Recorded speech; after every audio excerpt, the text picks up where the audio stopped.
Não tinha, a não ser o Paulo Guedes e o Jean Heleno, não tinha mais ninguém para colocar na presidência. E é algo que realmente, eu não sei o que explica essa eleição. Mas eu tenho algo sobre 2018, que como nós não vivemos uma democracia no momento, eu vou esperar um pouco mais para revelar. Porque o que eu falo, eu provo. É muito fácil você lançar algo no ar e posar como um vidente, um profeta, né? A gente prova.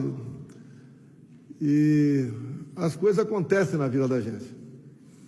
Se a facada tivesse sido fatal, o Haddad seria presidente da República. Imagine como é que seria a Covid com o PT. E mais, a facada foi em setembro de 2018. A Marielle Franco foi assassinada em março de 2018. Eu teria sido enterrado, ainda com a culpa de ter planejado a morte da Marielle. Alguém tem dúvida disso? Não. Tanto é que o delegado da Polícia Federal, que eu não quero generalizar aqui, fez um inquérito, concluiu que foi um lobo solitário. Um desempregado que viajava de avião pelo Brasil, que tinha 3 telefones celulares, que inclusive foi atrás de um filho meu num clube de tiro em Santa Catarina, que quase pegou esse mesmo filho meu em imagens no dia 6 de setembro, e o delegado concluiu que era um lobo solitário. Parabéns a esse delegado, ele foi premiado pelo governo Lula, atualmente ele é diretor de inteligência da Polícia Federal. Alguns às vezes falam, por que você não fez isso, fez aquilo?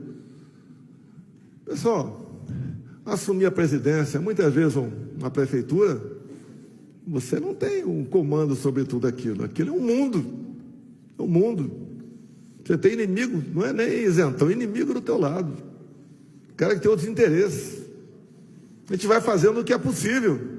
É a mesma coisa, se essa casa aqui estiver toda suja, você assume agora, eu dou um copo d'água e um lenço, limpe, tem 4 horas. É quase a mesma coisa da presidência. Fizemos o possível. Cortamos 20 mil cargos de comissão e ficamos com 30 mil, né? O pessoal fala, porra, 30 mil cargos de comissão? A prefeitura de Angra dos Reis tem 1.800. Eu não sei quanta prefeitura aqui tem. É só fazer uma regra de 3. A gente faz o possível. E onde erramos, né? Para não ser reeleito. Eu acho que todo mundo já sabe o que aconteceu. A gente vai acompanhando. Parabéns ao nome que a Polícia Federal deu esse plano agora de golpe da minha parte, né? Tempo de verdade, concordo, tempo de verdade. Estamos marcando agora, já marcamos para o dia 21 de abril o movimento em Copacabana, Rio de Janeiro. Tivemos o 25 de fevereiro em São Paulo. Eu peço que vocês, são 24 minutos, peguem o Malafaia falando cronologicamente o que aconteceu no Brasil. Vai ter a minha parte, entrou um pouco mais de política, né? E a gente vai dar prosseguimento a isso lá. Para mim, seria muito mais fácil eu estar do outro lado. Quando votaram a minha inelegibilidade, porque eu me reuni com embaixadores, não foi com traficante no Morro do Alemão, só teve uma questão de tranquilidade para mim.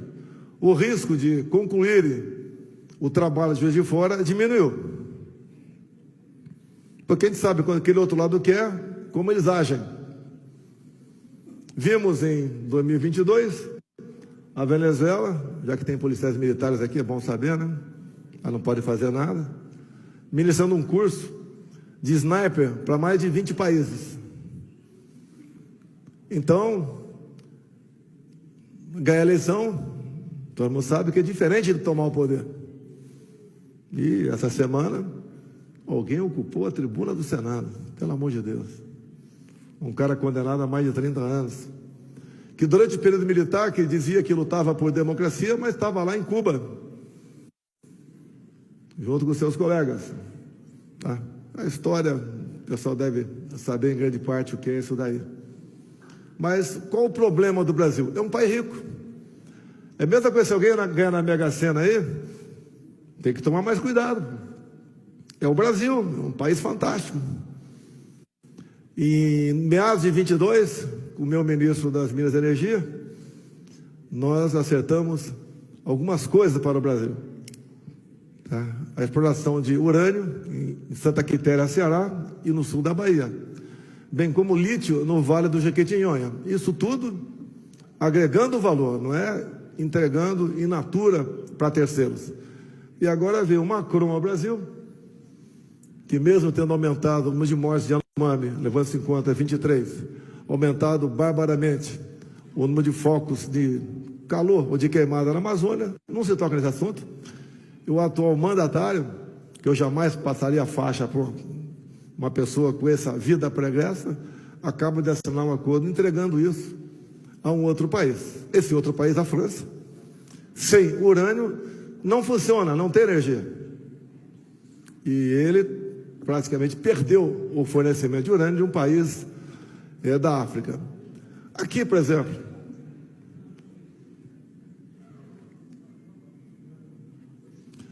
eu não vim aqui dar lição em ninguém. Mas, por exemplo, alguém entregou a mina de nióbio aqui de Catalão. Temos 70% do nióbio de Araxá, que o governo do estado de Minas estava em dificuldade, queria se desfazer dela, e nós buscamos uma maneira de ficar conosco. E temos também em 6 Lagos, o regime cubano, venezuelano. Se ele é bem de vida, toma champanhe na Torre Eiffel. Bem, a história pode ser explicada por um coronel-chefe da inteligência de Fidel Castro, que resolveu fugir. E resolveu fugir por quê? Porque, segundo o relato desse coronel, depois dos Estados Unidos, ele falou um episódio acontecido há aproximadamente 20 anos, 15, 20 anos,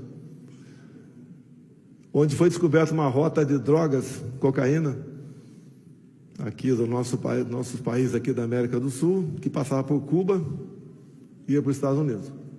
E aquele escândalo, Fidel Castro tinha que culpar alguém. Ele participava daquilo, mas queria culpar alguém. E lá, então, esse general Uchoa, que era o chefe do exército cubano, que era amigo de Fidel Castro desde o tempo que ele era os jovens da Serra Maestra, que planejavam tomar o poder em Cuba. Fidel Castro resolveu, então, com a sua justiça, levá-lo a julgamento. E ele foi condenado à morte.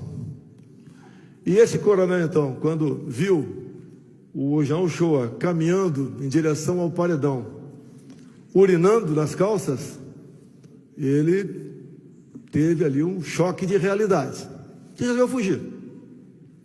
Fidel Castro o pegou, ficou 3 anos preso. A alimentação no presídio cubano é basicamente bolinho de terra, mas 3 anos depois ele resolveu ir para Miami e fez o livro. E contou uma coisa que é muito importante para vocês. Porque mais importante do que ter informação é saber como utilizá-la. Então temos 4 hotéis em Cuba, e quem foi, porventura, conhecer Cuba, né? É bacana. E ficou num desses 4 hotéis, ele foi filmado. Daí o cara fala, qual o problema? Se você for filmado na intimidade com a sua companheira, tudo bem. Você vai ficar chateado, né? Mas agora, se você levou um companheiro, a coisa começa a mudar um pouco de figura, mas está meio normal, né? Está meio normal. Se você resolveu consumir drogas, que lá tem, vamos lá. Mas se você abusou de crianças de 8, 9, 10 anos de idade, isso muda de figura, isso é muito comum lá.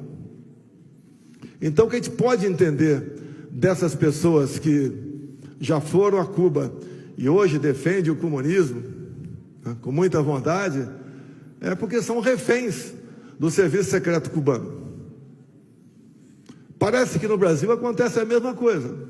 Quando a gente vê um chefe de Estado assinando qualquer coisa, não dando bola para nada, com toda certeza ele